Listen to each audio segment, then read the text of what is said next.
il n'y a pas que de sentiments. La commune de la Souterraine, 5000 habitants dans mon département, plus 462% sur la part d'immigration en plus en 5 ans. C'est une réalité.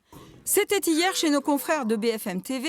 Le député UDR creusois nous redonne les mêmes chiffres qu'il affirme tirés de statistiques de l'INSEE, mais finalement sur une période de 15 ans, de 2006 à 2021. Vous ne pouvez pas voir que cette augmentation est énorme.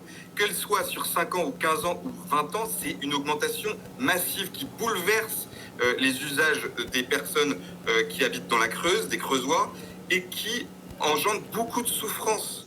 C'est aussi sur les chiffres de l'INSEE que se base le maire de la Souterraine, mais entre 2017 et 2021. Donc 303 en 2017, 303 en 2021. Chez moi, ça fait une augmentation de 0%. Selon lui, pas d'augmentation de la population étrangère, cela se constate dans les rues de la Souterraine.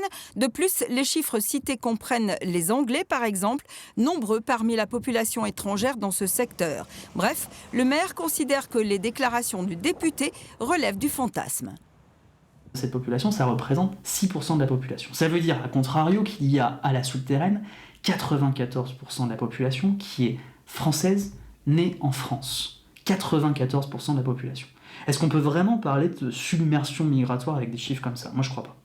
Au niveau national, Bartholomé Lenoir, de son côté, en appelle à un référendum sur l'immigration.